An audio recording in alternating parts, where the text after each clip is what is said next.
Joining us now, C3 Solutions co-founder John Hart. You're a conservative policy group on green energy. Your reaction to that report? Well, Liz, look, thanks for having me on. I think what we're watching is that Democrats have become the new party of no on climate and energy.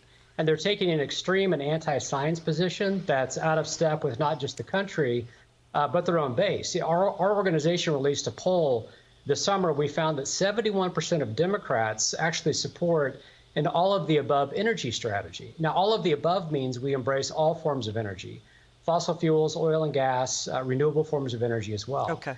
And more Democrats actually support fracking than oppose by a margin of 49 to 32%. So these Democrats who are threatening a shutdown are filibustering literally the solutions they say they support. All right, you're going to see Treasury Secretary Janet Yellen. She's warning gas prices here could go up due to upcoming EU sanctions on Russian oil. Watch this.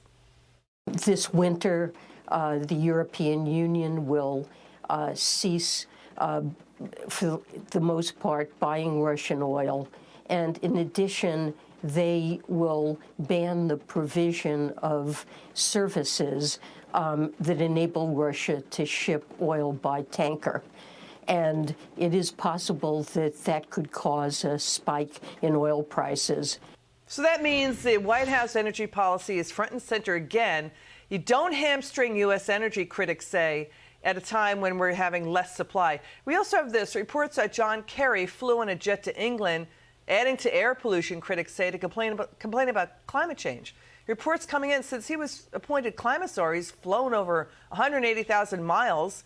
He's emitted tons of carbon into the atmosphere. What's going on here? Why can't he Zoom or Skype? Well, look, I think John Kerry has a very naive view of global politics and energy policy. Look, Russia's invasion of Ukraine is a tragic and ongoing and predictable case study that illustrates all the dangers of energy dependence. And so what we're watching is bad environmental policy can actually be more dangerous to our natural and economic environment than the effects of greenhouse gas emissions themselves. And what Europe did is Europe outsourced their fossil fuel energy needs to Russia. So they wanted to virtue signal at home and, quote, go green as quickly as they could.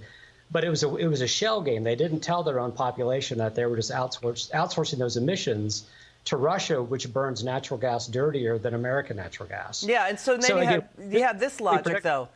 You've got California Democrat Brad Sherman. He's saying it'd be a good thing if we ban gas cars like California's doing, because the U.S. can then export oil again. Watch this logic.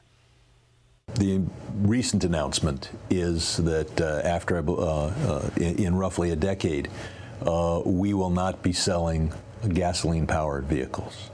Now, it'll take a decade or more after that before all the gas-powered vehicles are down to a small percentage of those on the 405 freeway. We're going to see American energy produced in America running our vehicles. And if we produce oil, we'll be able to export it to countries that would otherwise be dependent upon Russia and Iran. So this is a huge step forward from our national security.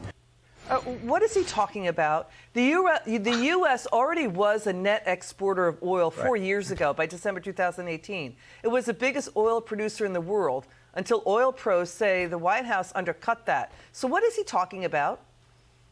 Well, Liz, I don't know. It's a tortured and totally irrational position to take.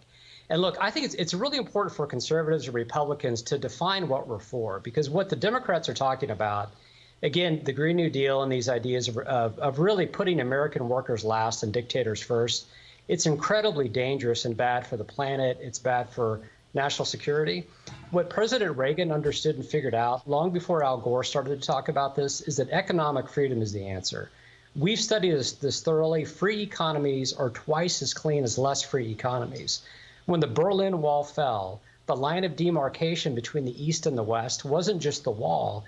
It was literally a line of soot between the East and West. The West was clean, the East was dirty. So we should unapologetically argue for economic freedom, bottom-up innovation, and let the market, let shoppers decide what they want to buy. If people want to buy electric cars, let the market sort that out.